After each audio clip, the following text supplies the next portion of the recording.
Hi everyone, welcome to our video today on how to split or divide your coral bells and transplant them.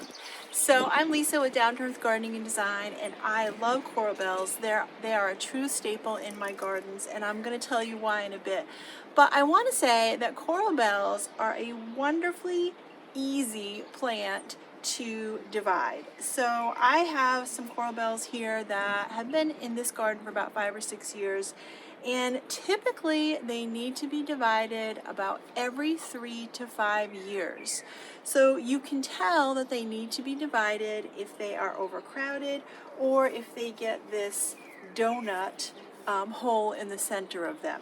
So it's very easy to rejuvenate some old woody coral bells, or if they're overcrowded, this is a great way to deal with that.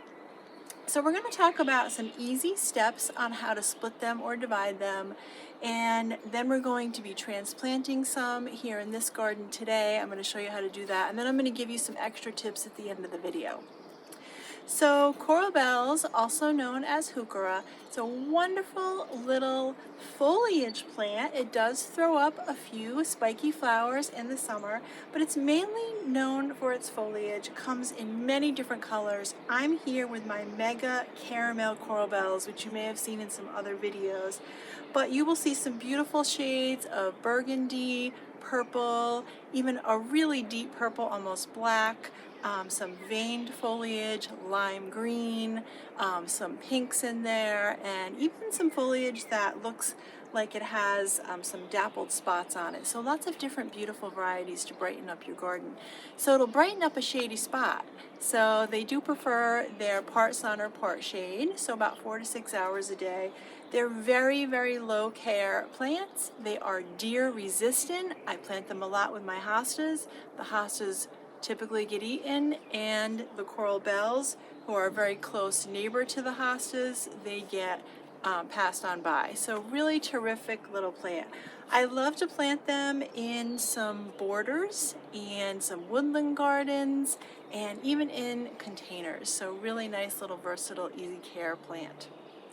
Okay, so step number 1 is what you want to do is you want to dig up the whole entire plant. So I'm going to be using my spade here, also known as an edging shovel, and we're just going to go right around the outside and lift the whole entire root ball. So I'm filming this myself, so bear with me, but you're going to see me digging this plant up here. So by the way, spring is a really great time to do this, right when the new growth starts, but another fantastic time to do this project is also in the fall. So they have pretty shallow roots, so they should be relatively easy to dig up. Okay, so lifting the whole plant. Okay, now you can get a bird's eye view of the donut hole that I'm talking about in the center here. This is also pretty woody, so I'm pretty excited about rejuvenating this plant. All right, I'm going to just gently flip it over. You can see the roots here, and I'm just going to clean a little bit of soil off of them so I can see what's going on. Now, step number 2 is you want to separate the plant. So I'm going to get, I would say, 3, 4, maybe even 5 nice little plants from this one clump. Now, if I had my hori knife, I would definitely be using that. I don't know if you've seen my favorite tool videos, but that is one of my top picks. And in fact, as soon as I'm done with this video, I'm going to get online and order another one. If you are interested in anything that I'm using in the garden, we will put up some links in the description, and we also have some shops that feature a lot of our favorite things. So that is a top favorite tool, and I'm pretty sure it's lying around the garden somewhere. You could use a sharp knife, or you could even use the spade if you have your spade out. And what you want to do is just literally slice it up.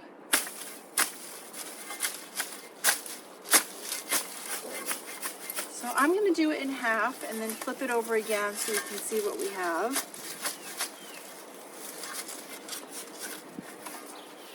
It's funny, you can kind of tell what the plant wants to do, it'll tell you, because this plant is literally falling apart.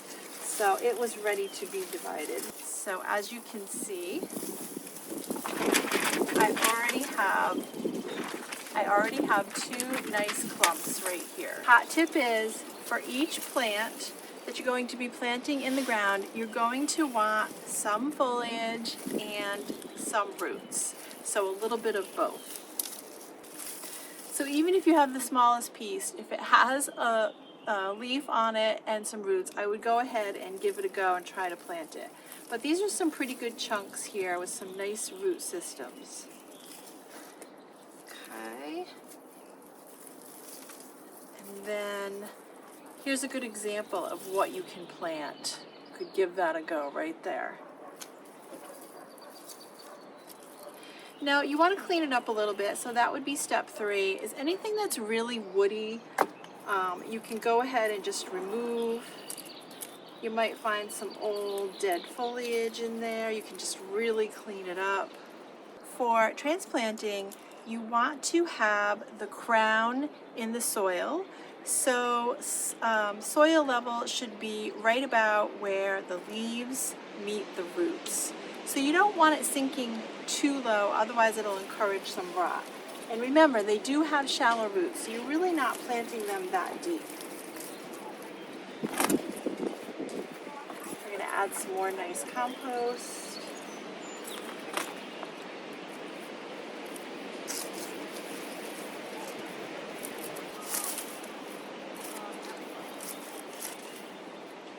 Okay, there's my nice new fresh little plant. And the last thing that you want to be sure to do is, when you're transplanting, you want to go ahead right away and give it some water. So we're going to do a nice deep watering right around the base here.